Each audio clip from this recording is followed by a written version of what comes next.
Жашоо кыймыл, жел тегирменин барасы сыяктуу талыбаган кыймыл. Биз суктанган алыптар жашоону кандай сүрүшкөн? Азыр биздин арабызда жашаган таланттар кандай жашашат? Эмне тууралуу ой жүгүртүшөт? Эмнеге сан аркашат жана эмнеге сүйүнүшөт? Пауза, убакытты бир саамга токтотуу. Бүгүн биздин студияда Тазар кинокомпаниясынын жетекчиси, белгилүү кинорежиссер, сценарист жана продюсер Чыңгыз Айтматов атындагы мамлекеттик жаштар сыйлыгынын ээси, Кыргыз Республикасынын маданиятына эмгек сиңирген ишмер Темир Бирназаров мейманда. Темир Бирназаров 1965-жылы 22 августта Нарын шаарында туулган. Балалыгы чоң атасы менен чоң энесинин колунда өткөнү анын кесип тандоосуна чоң таасирин тийгизген. 11 туугандын экинчиси. Ал 1-классты Нарын шаарында окуп баштап, анан ата-энеси жашаган айылда, кийин Фрунзе шаарындагы мектептердин биринде билим алган. Мектепти аяктагандан кийин Советтик армиянын катарында Сибирде кызмат өтөгөн. Кино тартууну эңсеген жаш талант Ростов-на-Дону шаарындагы заводдо иштеп жүрүп, ишкананын алдындагы илимий популярдуу тасмалардын студиясында жумушка кирет. Ал мында 1,5 жыл эмгектенип, тасма тартуунун ыкмаларын үйрөнгөн. Кийин Кыргызстанга кайтып келип, Нарын облустук драма театрында директор болуп иштеп жаткан кезинде Алматыдагы театр жана кино институтунун режиссерлук факультетине өтүп, 1994-жылы аяктаган. Ал ар дайым башка кесиптештеринен көз карашы менен айырмаланып, эмгектеринде коомдогу көпчүлүк байкабаган көйгөйлөрдү чагылдырып, каармандардын бейнесин ачып берүүдө көрөрмандардын эсине көпкө чейин сакталып калган образдарды жаратып келет. Бирназаровдун Шайтан көпүрө, Жайык, Сырга, Ордо, Даректүү, Парс, Белгисиз маршрут, Кумар, Түнкү кырсык жана Кош келиниз президент мырза көркөм фильмдери эл аралык сыйлыктарга татыктуу болуп, дүйнөлүк кинодо кыргыз киносунун жүзү болуп келди. Темир Бирназаров ар дайым изденүүдө гана болбой, ондогон жаш киночуларды тарбиялап өстүрдү. Темир байке, сиздин бала чагыңыз баягы чоң энеңиз менен чоң атаңыздын жанында өткөн. Анан сиздин чыгармачыл чыйырга алардын сөзсүз түрдө таасири болсо керек. Анан сиз бала чагыңыздагы жомок алар айтып берген жомок тууралуу айтып бере аласызбы? Эсиңиздеби ушундай жомок? Өтө таасир калтырган жомок. Эми көп эле жомок айтып беришчү. Анткени бул да ошол шартка байланыштуу болсо керек эле дейм да. Анткени ошо 72-73 жылдары биринчи телевизорду мен эсимде үйгө алганыбыз 76-жылы алдыкабыз да. Анан мисалы Нарында азыр көтөрмө деген жер бар, полигон деп коет да. Ошол шаарга деле кирчү эмес. Каналдын жээгинде жалпак дөңүлүү касып мындай эметип алган үйлөр болчу да. Ошондой үйдө чоңойдум. Анан ал жерге свет кийин барган, мен кичирээк кезде свет жок болчу. Анан кечкисин эми апам деле Абышка кемпир экөө кечинде саат күн батканда эле жат деп киришчү да. Кыйнап эле жаткырып. Анан баланы уктайсың. Анан экөө жомок айтып беришчү да. Апам аркы эмеден пионер тараптан да. Анан ошол жакта болгон жана мыкаа чүңкүр деп коет. Ошону айтып берчү эсинде. Анан атам эсинде калган нерселер да. Анан апамда бир жанагы седеп, бир шурлар бар эле да. Анан атам бир нерсени айтып берди. Ушуну бир да китептен да эч кимден да уга электим да. Ошол жана берметтерди, жана седеп ушулорду илгери мындай келгин куш деп коебуз го. Деңиздерден, алыскы деңиздерден учуп келгенде бизде жазында билесиң да, аңыстарга толуп калган сууларга ошол жерге анан эс алып анан учуп кетишет. Ошол убакта атып алышчу экен да. Атып анан ал бөтөгөсүн жарганда, бөтөгөсүндө алыска учарды ошол таштарды эметет экен да, жеп алат экен да. Бөтөгөсүнө мындай тегирмен таш сыяктуу жемди эметип турат экен да. Анан өзү да шлифовать этип калат экен да. Сүрүлүп отуруп жылтырап, анан ошол бөтөгөсүнөн алчу экен да. Ушуну айтып беришчү. Көп эле жомок айтып берчү атам менен апамчы. Анан мен чыгармачылыкка болгон ышкымды ошолор ойготту десем болот да. Анан эми алар апам мен кээде тамашалап коем. Кичирээк кезде эң биринчи тамганы латын тамгасында үйрөндүм да. Латын тамгасында окучумун да. Ошо жазгамды мектепке баргычакты. Анан мектепте эсимде таң калышкандай, бул каяктан үйрөнгөнсүң деп. Анан мен ликбезден окугам деп жүрчүмүн да, анан баягы күлүшчү да. Мен деле ликбез эмне экенин билбейм да. Апам байкуш баягы көрсө ликбез деп баягы ликвидация без грамотности деп окушкан экен да апам баягы. Карган киши ушул баягы. Ошол убакта латын тамгасы, кыргыздарга латын тамгасы кирип ошондон эметип окуп калган экен да. Атамдын болсо сааты жок киши болчу да. 101-ге чыгып кайтыш болду, 77-жылы, жок, 77-жылы каза болду. Атам болсо баягы эски китептерди көтөрүп келчү, жана Семетей, Сейтек, Жоодар Бешим, Кедей кан деген баягы кенже депостторду баягы көтөрүп келип, анан арасына тыйын салып койгон, анан ошону окутчу да. Могу жерге жеткенде могу тыйынды аласың депчи. Анан кыйкырып өкүрүп ошону үнүңдү чыгарып оку деп ошо кыйкырып өкүрүп окучумун, анан үнүм чыкпай калгандан тыйынды берип анан ошону кетчүм да. Тагыраак айтканда бул ошол менин дүйнөгө болгон көз карашымды, ушулар чыгармачылыкка болгон ышкымды котуп ошо чыгармачыл адам катары мени калыптандырган ушул атам менен апам болду да. Сиз тарткан бир катар фильмдер эл аралык фестивалдарда жеңип келбедиби? Анан сиз ошол фестивалдарга баягы фильмдерди ошого карата тартасызбы же даяр фильмдер менен барасызбы? Деги эле ошо чыгармачылыгыңызда фильм тартууда ошо идея биринчи келеби же окуяларды кубалап ошо идея издейсизби? Бул баардык эле чыгармачыл адамдарда да мындай тийиштүү деп айтсам болот да. Эми жазуучулар деле бир нерседен таасир алып ошону жазат, туурабы? Акындар деле ошондой бир окуядан таасир алат, же бир жигит кызды жакшы көрүп калат, кыз жигитти жакшы көрүп калат, ошону тегеретесиң да. Кээ бирөө баягы жер тууралуу, эми ар чыгармачыл ар бир адамдын өзүнүн көз карашы, өзүнүн темасы бар да. Мисалы кээ бирөө сүйүпүү деп, тиги буга деп мындай көңүл бурбайт, башка темаларды. Ошол сыяктуу мен деле баягы мындай издебейм теманычы. Бүгүн эле как раз айтып отурдум ушул балдаргачы. Мисалы мени көбүнчө биздин мамлекетибизде, өлкөбүздө болуп аткан социалдык темалар, саясий темалар ушул көбүрөөк мени мындай ойлондурат. Ойлондурат, ошол көбүрөөк мени толкундандырып, ошого чыгармачылыгым мени баягы көбүнчө баягы өзүмдүн кесиптештерим проблемный режиссер деп күлүп коюшат да, тагыраак айтканда. Проблемаларды көтөрүп чыгам да көбүнчө. Вот ошондуктан менде мындай реалдуу окуялар, өзүмдү курчап турган адамдардын тағдыры мына ушулардан эметем да, ушулардан түрткү алам, идея алам дегендей. Сиз ошо өткөндө бир окуп калдым эле, мен кино тартканда мени өтө ойлондурган нерсе азыр айтпадыңызбы? Ошол тууралуу гана кино тартам деп айтканыңызды, жана Кумар киносу кандай тартылып калды? Себеп дегенде сураганымдын себеби Түнкү кырсыктагы ошого мындай тематикасы жакыныраак бир бул улгайган киши менен ошо жаш бийкечтин ортосундагы сүйүү баяндалып атат да өкүндө тең. Эмнеге ошол кино тартылып калды? Кумар биринчи бул өзүмдүн кином, өзүмдүн чыгармам десем айтсам болот да. Эми Кумарда көбүнчөсү баягы биздин көрүүчүлөр үчүн өтө татаал болуп калды да, стилистикасы боюнча, визуалдык эстетикасы боюнча бул өтө мындай кандай десем кабыл алууга, бул биздин жалпы масса үчүн кыйын бул кабыл алыш да. Мисалы көбүнчөсү баягы сырткы сюжетине карап эметишет да. Жаш кызды тиги чиновник деп, көбүнчө жалгыздык ал жерде.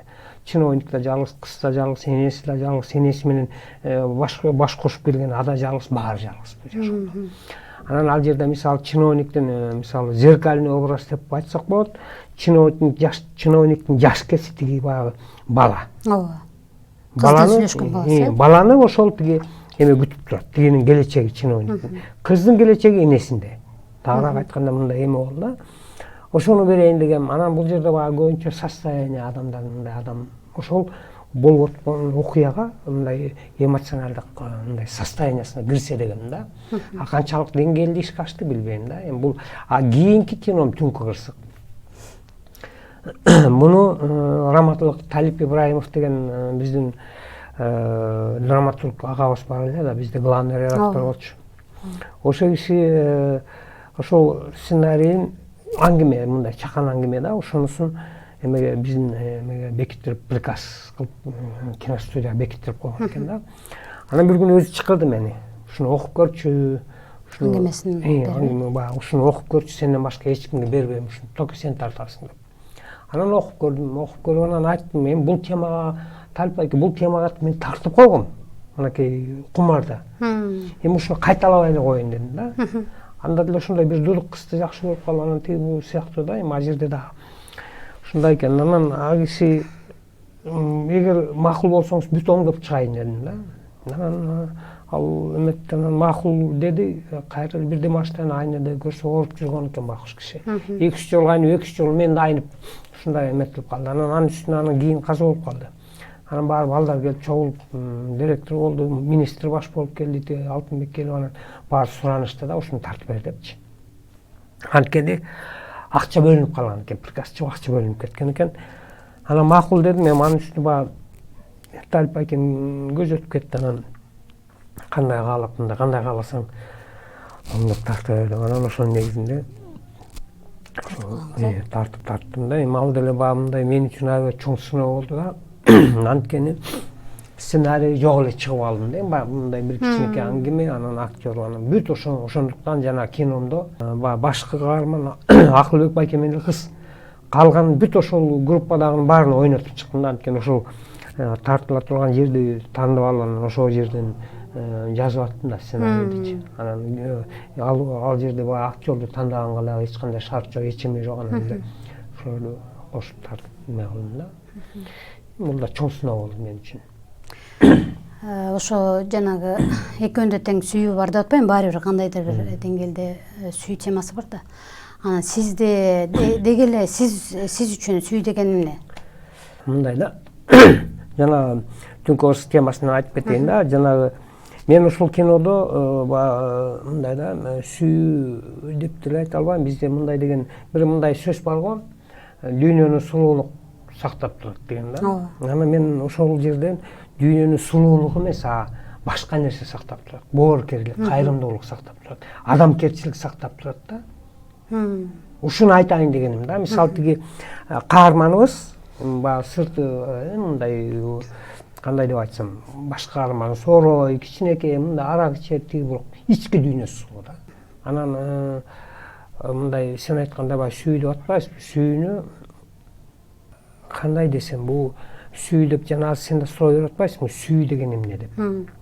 Сиз үчүн деп атам да. Мен үчүн да, мисалы сүйүүнүн эми ар кандай формасы бар да, ар кандай нерсеси бар. Эненин балага болгон, баланын энеге болгон сүйүүсү туурабы? Жада калса эми айбанаттарда деле сүйүү бар да, тиги балага карасын тиги бул. Эң чоң сүйүү ошо эне менен баланын ортосундагы дейм да. Сүйүү деп айтсак да. Анан махаббат деп айтсак, ал бул башка. Эненин балага болгон махаббаты деп айта албайсыз, сүйүү деп айтасыз туура. Махаббат болсо бул эми эки адамдын бири-бирине болгон мамилеси деп айтсак болот. Бири-бирине болгон сезимдери да. Ооба. Анан ушул Түнкү кырсык кинотасмаңызды Кытай мамлекети прокатка сатып алганда 10 жылгачы. Анан ошол аркылуу биздин мамлекетке канча каражат түшүп атат? Деги эле ушул фильм тартканга канча каражат кетти? Эми муну мен айта албайм. Эми үчүн дегенде бул мамлекет заказ болуп калды да, мамлекеттин акчасына тартылды. Мен ошол тарткан, жазган жумушумдун акчасын алдым. Анан кийин сыйлыктыкын алдым дегендей. Бирок бул эми баягы канча каражат түштү, кандай договор заключать этти, каяка, там билем, баягы Финляндияга, Норвегия, ошол жактарга да прокат болду да. Аларга канча акча түштү, бул менин эмем эмес да, бул мамлекет. Мамлекет баягы ошол мамлекеттин эмесине түшөт да, казынасына түшөт. Ошондуктан бул жөнүндө айта албайм да. Канча каражат кеткенин билесизби? Муну деле билбейм. Билбейсиз. Анткени ошол мамлекеттикке да баягы директор ошол эме кылышты да. Мен өзүм жеке менчик эмем болсо айтат элем да. Ооба. Эми азыр дүйнөлүк кинодо Голливуд кинолорун мындай эме популярдуу деп келип атабыз да. Ошонткени менен баары бир эле ар бир мамлекетте көрөрмандардын табиттери ар башка да. Маселен, кайсы бир мамлекеттерде мындай жалпы бир окшоштуктар бар да элдеринчи. Анан кайсы бир мамлекеттерде мисалы комедияны жакшы көрөт дегендей, кайсы бир мамлекеттерде документалдуу фильмдерди жакшы көрөт. Анан биздин кыргыз көрөрмандарынын табити кандай деп ойлойсуз? Азыр кайсыл кинолор өтүмдүү болуп атат? Кече мурда бир балдар, жаш балдар бир кино көргөзүштү жанагы. Бажареки деген да. Бажареки күчтөп көргөзүштү да, акча табышыптыр. Аябай жакштап мындай өзүн актап эме болуптур да. Анан ошону карап отуруп мындай ойлодум да, бизде мисалы кыргыз киносунда мурун Союздун учурунда кыргыз киносу бул пропаганда кылыш үчүн бул өзүнчө курал болчу. Ооба, идея. Идея, коммунисттик идеологиянын эң чоң куралы бул кино болчу. Масса колдонгонго, массаны неме кылганга, жайылтканга да. Ошол убакта жана Болот кантип болчу, анан тигил бул деген Чапаев деген ушул сыяктуу кинолорду жаратышты. Тагыраак айтканда, коммунисттик идеологияны элге сиңиргенге, бекиткенге аябай чоң жардам берген да кино. Ошондуктан бул кино Союздун учурунда каражат алып келүү эмес, а көбүнчө чыгарма катары, пропаганданы жайылтуу катары, көбүнчө идеология катары басым жасалчу да. Союз кулады, бүттү, идеология бүттү, 10 миң болду. Эмнени курарыбызды билбей калдык. Анан туш келди тарта баштадык да. Тагыраак айтканда, азыркы учурда кыргыз киносу экиге бөлүнүп калды деп айтсак болот. Эки багытка да. Мисалы, эки категорияга деп айтсак болот да. Бирөөсү чыгарма, бул баягы, мисалы биздин жана мен тартып аткан кинолор мамлекеттин эмесинен да, мамлекет каржылап, улуттук идеологияны, гуманизм дегенди, адамды жакшы көрүш керек, жакшылыкка үндөгөн фильмдер. Булар ошол биздин идеологияны эме кылган. Анан чыгарма да булар. Анан эркин мындай рынок деп айтабыз, жаш балдар тартып атышат, көбүнчө алар өздөрүнүн акчасын, өздөрүнүн каражатын салып, пайда табыш үчүн да. Булар көбүнчө ошо жеңил желпи, мисалы 13 жаштан 21-24 жашка чейинки балдар үчүн ушундай анткени кино ошолор эле барат да. Ошондуктан буларга оор теманын кереги жок, улуттук идеологияны даңазалап кереги жок деген сыяктуу, патриоттук тиги эми баягы жөнөкөй тема да, жөнөкөй кирип эс алып кетиш үчүн да. Мына ушундай темалар, ушундай багыттагы кинолор деп айтсам болот да. Бул өзүнчө, ал эми бизде болсо автордук кинолор же болбосо жанагындай чыгарма деп айтсам болот да. Булар өзүнчө болуп калды. Товар, анан чыгарма. Бул бизде эле эмес да. Мисалы, ошол эле музыканттар да бар, мисалы, туурабы?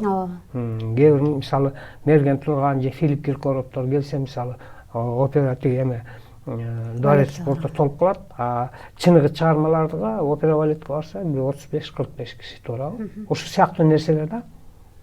Эми сиздин оюңузча ушул попсовый культура, анан мындай маданият деп айтсак. Мындай чындыгында сиздин фильмдер кинотеатрларда болгондо чын эле зал толбойт дегендей, өткөндө айттыңыз эле, бир жолу кирсем 2-3 эле киши отуруптур депчи. Анан биздин калктын баягы көркөм табитин баягы калыптандыруу үчүн кандай аракеттер жасасак болот? Мисалы үчүн биздин маданият кызматкерлеринин кандайдыр бир деңгээлде ошол милдетине да кирип калат да. Ошол үчүн көркөм табит качан өсөт биздин көрөрмандардын? Эми бул туп-туура да, бул ошол именно ошол маданият министрлигинин тикелей милдети.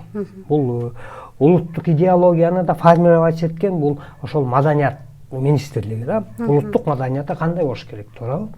Улуттук маданият деген эмне вообще негизи? Улуттук идеология деген эмне? Ушунун баарын мындай элге жайылтуу үчүн маданият министрлиги иштеш керек да. Анан эми баягы азыркы эмес, мурун мисалы бизде баягы тиги ооруп жаткан эме орусчанын артист менен барып сүрөткө түшөт, аны жазат. Анан кай жерде өлүм житим болсо ошол жерге барып микрофон бүттү. Ушу менен чиктеп калышкан да биздин министерствонун, биздин чиновниктер. Кинодо да ошо баардык жерде ошондой болуп калган да. Баары эле өздөрүнүн функциясын билбейт. Эптеп эле баягы көз боямачылыкка отчет бермей болуп калган да, тилекке каршы. Тилекке каршы ушундай нерсе келди. Ошондуктан бизде өзүң айткандай бул эми баягы бизде министрликтер иштеши керек да. Анан менин киномо айтып атпайм 3-4 киши депчи. Эми бул эми мындай да. Ар бир кишини желкесине сүйрөп келип кино көргөзө албайсың да. Көргөндөр эле баягы түшүнбөйт да, көп сложный татаал нерсени да. Ошондуктан мен мындай ойлойм да, чыныгы искусство, чыныгы чыгармаларга аны окуп аны түшүнө турган адамдар негизи эле аз болот да, негизи эле. Мисалы азыр мынакей кайсы мезгилде болбосун аз болот. любой убакта, баардык убакта ушундай болуп келет. Мисалы азыр мынакей Дордо же Ош базарга барып карасаңар, жанагы пиражский китеп деп коет экен, бир китептерди окушат, анан супер инфону окушат экен көпчүлүк, туурабы? Айтматовдун китебин окуп аткан эч кимди көрбөйсүңөр. Ооба. Туурабы? Ооба. Чыныгы чыгармаларды окуган адамдарды чанда-чанда көрөбүз. Сиз ушул маселе боюнча дагы бир жолу айттыңыз эле, тиги ушу Айтматовдун баягы чыгармаларын өтүп атканда ошо кинолорду дагы программага киргизип коюш керек. Бул эми 30 жылдай болуп кетти. Бул проблеманы көтөргөнүмөчү, мындай бул эми проблема эмес, бул эми нерсени көтөргөнүм. Анткени Досбол Нурулу мырза госсекретарь болуп турганда бир кабыл алды эле да, бар киношниклерди кабыл, ошол убакта айттым эле. Бизде азыркы учурда ошол кандай бир 20 жыл деп айтайын, 20 жыл мурунда ошол убакта айтканда, ушул хотя жок дегенде бир 50 кинону Кыргыздын улуттук каада салтын, улуттук баалоолорубузду камтыган бир 50дөй кинону азыр мектеп программасына кирип берсеңиз жакшы болот эле депчи. Эмне үчүн дегенде азыр мектебибизде, мисалы Бишкекте бир класста орус окуйт, чечен окуйт, татар окуйт, уйгур окуйт, бүт баары окуйт, баарлашып. Ошолордун баарына биздин мисалы Оркуяны же болбосо Кыргыздын бир киносун көргөзсөк, ошонун баары түшүнөт да, бүт баары. Ошол нерсеге ошол Кыргыздын идеологиясы, каада салтына сугарылып чыгат чоңойгондо. Уже билет Чокморов деген ким, Океев деген ким, Айтматов деген, туурабы? Ошол биз ошол маданиятка сугарганыбыз, ошол биз ошол чеченин да, орусун да бүт баарын кыргыз кылып чыгарабыз. Туурабы? Туура. Анан бул биринчиси. Экинчиси, эң мындай маанилүү нерсеси, азыр мына 30 бала бир класста отурса, ошолорго Айтматовдун Жамилясын окуп кел десе, ошолор окуп келеби бирөөсү?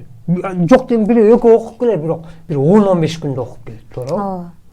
Ал эми ошол 1-2 саат, 1,5 саатта ошол 30 баланы бир класска кирип туруп кинону көргөзүп койсо, ошол 30 баладын бүт түшүнүп калат.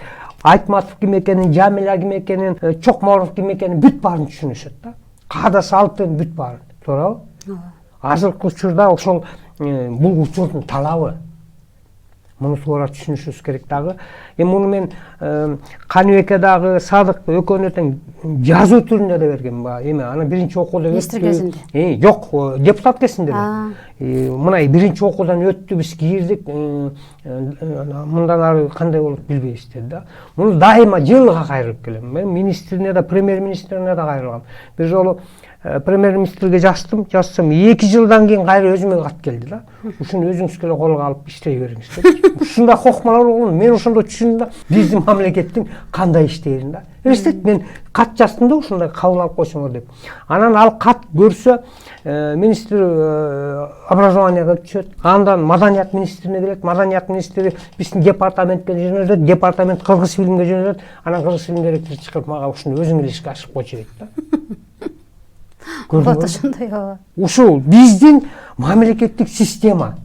Ооба. Ошон үчүн мен көп какшап келатам да, биздин негизи эле вообще биздин мамлекеттик системаны толугу менен өзгөртпөсөк болбойт. Азыр учурдун талабына жооп бере албайт. Туура. Такыр жооп бере албайт да бул. Толугу менен өзгөртүш керек да. Бүт мындай болбойт да, мындай жашоо такыр болбойт. Анткени болбойт деп аткан себебим азыркы адамдардын талабына, азыркы адамдар мынакей жаш балдар 25, 23, 24. Булардын талабына ылайык келбейт мурунку система. Ошол эле мамлекеттик система дейбиз, саясий, экономикалык бүт баары туура келбейт да, мунун баарын өзгөртүш керек. Ушундай анан бизде ошол эми азыр бизде дагы толугу менен реформа кылбасак болбойт да.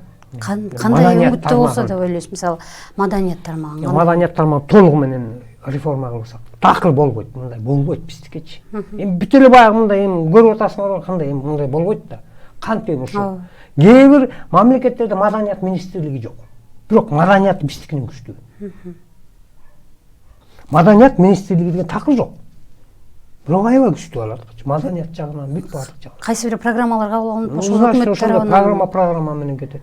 Ошолордун баарын иштеп чыгышыбыз керек да. Бизде эң кызыгы мындай да, биздечи. Бизде кино тартылбайт да, например, мисалы. Кээде кино тартылбайт, бирок департаментте бир 20-30 киши иштейт, киностудияда иштейт. Чиновниктер толтура айлык ала беришет аларчы. бекер айлык алып. ооба, айлык ала беришет. Кино тартылып атабы иштери да жок. Эми жылга миллиондогон кетет да акча, миллиондогон акча кетет. Анан кино тартылганда дагычы ошол чиновниктер ошол эмеде ошол административный составды коз кыргыз фильминде бир 50дөй, департаментте 20-30дай деп атпаймынбы. Бирөө да киного тиешеси жок. Ортодо режиссер менен, мисалы режиссердук группа деп коебуз да, ошо кино тарткан адамдар менен мамлекеттин ортосунда эле посредниктер. Мамлекеттен акча алат, анын жартысын өзүнүн чөнтөгүнө калтырат, анан буга берет, тиги киностудияда калып калат, анан тиги режиссерге жетет. Анан анда да мындай кылып коет. Режиссер тиги мындай да, бизде кыргыз фильмдин департаменттин улуттук статусу, дагы бир статустары бар да. Алардан 2 эсе аз айлык алышат да режиссерлорчу. Анан кээде мындай болуп калат, мисалы департаментте бизде мен көркөм кеңештин эксперттин эмесимин да, төрагасымын. Бизде мындай да. Ошол кино тартыла турган сметанын 6 миллион болсо, ошонун 3 миллионун же 2 миллионун беришет да. Департаменттин жетекчиси ошолор келет да. Ушул 2 миллион берер, калганын өзүң тап дейт. Ал өзү түшүнбөйт, ошол ол өзүнүн кызматы экенин, ошол акча таап, продюсер алып келип, инвестор алып келген. Ал такыр эмеси жок да. Просто булар баягы ошол өзүлөрүнчө бир аябай укмуш схемаларды эметип алган да. Ошол эптеп акча жемей, майда чүйүлүп бирдемелер кылмай бүттү. Анан мен муну толугу менен баягы өткөндө министрге да кайрылганбыз, ал өзү да кубаттаган да. Ушу комиссия түзүп, толугу менен баягы ревизия кылып, эмне иш кылдык, ушу просто баягы өзүбүз үчүн да отчет да. Ушундай кылалы деп эметкенбиз, анан комиссия жакында түзүп берем деген да, ушуну күтүп атабыз да. Анткени реформа кылыш үчүн толугу менен эмне кандай көйгөй бар экенин билишибиз керек, эмне каякта жатат, каяка кетип атат, ушунун баарын бир тактап алсак деп эме алганбыз да. Сиз айтып аткан система деп атпайсызбы, анан ошо сиздин өзүңүздүн ичиңиздеги бир баягы сын ой пикирлердичи, ошо өзүңүз чыгармаларыңыз менен бересиз да. Мисалы сиздин ошо Белгис маршрут фильмиңиз баарына көпчүлүк көрөрмандарга жаккан, кыргыз эл эмес, кыргызстандыктын баары сүйүп көрсө керек да. Анткени себеби ошол кинодо ошо биздин жашообуз, азыр жашап жаткан жашообуз ошо бир кичинекей пазикке батырылган да. Анан ушул фильм кандайча тартылып калды эле, баардык көрөрмандарга эле кызык болуш керек. Бизде баягы 2-3 курста мындай сценарий жазабыз, курсовой деп коет, ушундай немелерди тапшырабыз да. Анан бир 15-20 минутталык фильмге деп алганбыз, анан ошол 3 курсту бүткөндөгү дейм. 3 курста бүтө эмес, каникулда март айында келгем. Келип анан Нарынга келип, Нарындан айылга кетип баратам, ошондо кышында болчу. Кышында бир жана сары ошондой пазикке отуруп, анан биздин айылдын кишилери бир 23-24 бата турган киши бата турган эме өзүң билесиң да, ичине 50дөй киши үйдө болот тыгылыпчы. Анан бирөөсү Кудадан келатат, Кудага баратат, ушундай немелер экен да. Анан айылда бири-бирин алыс го биздин үйлөр. Бири-бирин көрбөй жүргөнү менен баары ошонун ичине тыгылат экен да. Анан бири-бирине болгон таарынычын, сүйүүсүн бүт ошол жерде төгүлөт экен да. Анан Нарындан айылга жеткиче бир көп болсо бир 40 минутталык жолдо. Ошону биз 2 сааттан ашык убакытта басканбыз да, эсимде да. Ошол убакта арак сатыла баштаптыр. Бирөөсү автобустун алдын мындай отургучтун алдына катып алыптыр бир эже. Ошол жерден эле содалап атат.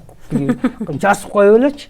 Анан баягы өзүң билесиң, тааныган баягы биздин айылдын тентектери чыгып алды. Анан бирөөсүнө давай Кудадан келат, жолдон токтотушту, ичишти. Бүт анан мушташка киришти. Ошонун баарын көрүп аябай кызыккам да. Ошону бир документальный фильм тартсамбы деп. Бирок эми камераны кантип батырам дедим. Анан бирок ошонун баарын жазып келдим да. Жазып анан мугалимдерге бердим. Анан ошол мастерим Раматылык киши айтты. Ушуну кыска метраждуу кылып эле сценарий кылып жаз деп. Анан жаздым. Анан кийин чоңоюп отуруп полный болуп кетти. Анан 95-жылы бияка берип көрдүм. Департамент 96 бердим. Ошо менен өтпөй бир 90 ошондо бир 13-14 жылдан кийин тартылып калды да. Ишке ашты да. Ага чейин Хутсовет алып эле ыргытып ийишчү, оңдо болбойт, тиги бу деп эле ошентип көпкө чейин жатты да. Далай жыл жатып калды. Бирок ал жерде сиз ошо системаны баягы сындайын дедиңиз беле же жалаң эле ушул айылдын темасы? Жок, ошол оңдолуп отуруп анан кийин жок айылдык темасы эмес, просто эле ошол башында эле көрдүм биздин мамлекеттин модели да. Биздин мамлекеттин модели. Анан кийин улам кошулуп жүрүп отурду, анан кийин баягы акча бөлүнгөндө дагы коштум, дагы толукталды, ошентип анан болду да. Сизде дагы кино тартканда мындай кинолоруңуздан байкасак болот, ошо жаңы бир жүздөрдү ачып бергенге аракет кыласыз да. Актрисаларды эмес, актерлорду эмес, бир андан сырткаркы адамдардын бир жүздөрүнчү, ошонун сыры эмнеде? Ар бир ролдун өзүнүн образы бар да. Эми физический портрет дейбиз, психологический портрет дейбиз. Ушулар туура келсе, ошого ылайыктап алам да. Анан кээ бирөө режиссерлор менин киномдо ойногондорду көрүп алып анан чакырып тартып көрүшүп анан кайра мага келет да. Ойнай албай турбайбы анан эмне деп. Мен айтам да, кызыксыңар, мен кандай болсо ошондой тарттым, ойноткон жокмун дейм. Менин чыгармам мага ылайыктуу келген. Ушундай нерселер болот да, ошон үчүн ар бир актердун өзүнүн дүйнөсү бар. Кээ бирөө кызыктуу. Кээде ошол кызыктуу адам ошол кандай болсо ошондой эми тарткым келет да. Кээ бирөө болсо эми ар кандай да жасаганга туура келет. Анткени ошол мен мисалы мен ойлоп чыгарган образ аябай татаал сложный болгон. Анда уже профессиональный актерлорду тандайм да. Анан болбой эле любой чыгарма реалдуу жашоодон, реалдуу адамдардан алынат да. Кээде актерлор канчалык сонун ойносо да, кээде реалдуу адамдардын жашоосу кызык. Ошолордун образы кызык. Ошолордун күлгөнү кызык. Кайгырганы кызык. Демек сиз издөө менен жүрө турбайсызбы? Эми режиссер деген чыгармачыл адамдар үчүн ушундай дейм. Анан саат 5 болду, мен чыгарма жөнүндө ойлойм деп барып жатып калбайбыз да, туурабы? Туура. Баскан турганым бүт чыгармада. Ооба. Анан кечирип коем, мындай болуп калды, бир жолчу. Өзүмдү өзүм иттей жаман көрүп кеттим да. Былтырба эми бир жерге барып калдым, күйөө балам кудагыйым каза болуп, анан ошол убакта темир жолдун жээгинде экен да, мындай мөрзөлөрчү. Анан ошол жерде баягы кудагыйыбызды коюп эметип аттык. Анан кичинекей эгиз небереси бар. Мен Чапар деген кайрылышым. Анан ошол жерде ушунчалык суук болуп атты да. Аябай суук, карды учуруп атат. Анан карасам, элдин баары бир тарапты карап турушат да, бүтчү. Бир тарапты карап турат, анан шамал топуракты учуруп атат да. Ушунчалык киношный болду да, аябай киношный. Анан эки эгиз небереси мынтип анан туруп, анан ыйлап ачып, анан байкелер көнбөгүлөчү деди да. Анан ушундай бир эме көрүндү, ушунчалык киношный да. Анан мен акырын бияка чыгып, мындайынан тартса кандай болот, мындай тартканса. Анан өзүм жам ошол жерде да жөн турбай. Анан чыгып алып ойлодум, эмне болуп бараткан депчи. Ошол жерден да мындай карап атам да. Ушундай кантип создавать этип кайрагандай эме болсо болот. Ушундай сонун жер экен депчи. Эми ошол жерде элдин баары кайгырып атса, Кудай өзү кечирсин. Ооба. Анан ойлоп калдым да, анан бир чети өзүм деметип, анан бир чети ойлодум да, негизи эле айтматов деле ошондой нерселерден алган. Ошондой нерселерден таасирленет экен да. Ооба. Сиз азыр өлүм жөнүндө айтып калбадыңызбы? Ошондо бир сөзүңүз эске түшүп атат да. Сиз айткансыз, жашоодо эмне жөнүндө көбүрөөк ойлоносуз жалгыз калганда десем, өлүм жөнүндө көп ойлоном дедиңиз эле да. Анан чын эле мындай карап турсаң, өлүм деген бир өзүнчө бир чоң бүтпөс тема, философияда өзүнчө элечи, ой жүгүртө турсаң. Анан сиз өзүңүз ошо өлүм тууралуу бир кино тартуу оюңузга келген эмес беле? Өлүм жөнүндө ушундай ушунчалык дүйнө жүзүндө бүт ойчулдар мен кыймын деген баары тең ойлонот экен да, бүт тартылып бүтүптүр да, көбүнчө баа жазылып бүткөн экен. Анан мындай ойлоп көрсөм, өлүм бул өмүр да. Өлүм жок болсо өмүр да жок, туурабы? Өмүрдүн баасы да жок. Элестет, эртең баягы сен өлбөйсүң деп койсо, эмненин гана ичинен чыгабыз, туурабы? Эмненин гана ичинен чыгабыз? Жашоо болбой калат андачы. Сен өлбөйсүң десе, бүт баарын ит акмагын чыгарабыз. Адам өлүмдөн коркот, өлүм тазалап турат да. Адам өлүм ошо адамга өмүр берген да өлүм. Жашообузду кооздоп турган да өлүм. Да кайгырабыз, бирок жашоону мисалы өлөт, кайра өсүп чыгат. Мисалы өсүмдүк деле ошол да, гүлдөгөндө кандай сонун көрүнөт. Ооба. Бу да ошол өлөт, кайра өсөт. Кайра башкасына өмүр берет. каражат маселеси чечилген болсо кандай фильм тартат элеңиз? Эми ушул Деги эле сиздин кыялыңыздагы фильм. Эми ушул жерден министрге да кайрылып кете берлем, учурдан пайдаланып. Премьер-министрге да кайрылып кете берлем да. Бизде акыркы 5-10 жылда туш келди кино тартылып атат да. Бул эми кино тартылганда бул майда акча эмес, миллиондогон акчалар кетет да. Акыркы жылдары барам Кыргыздын, ушу биздин салыктан улуттук кыргыз фильм кино студиясы орусча тартты. Орусча тартты. Кимге керек бул? Ким үчүн тартып атабыз? Ойлонбой эле кээде акчанын баары кетип атат. Ошол акыркы 5-6 жылдагы нерселерибизди ушу комиссия түзүп, талдап, эметип берсе жакшы болот. Бизге ушу мүмкүнчүлүк берсе дейм да.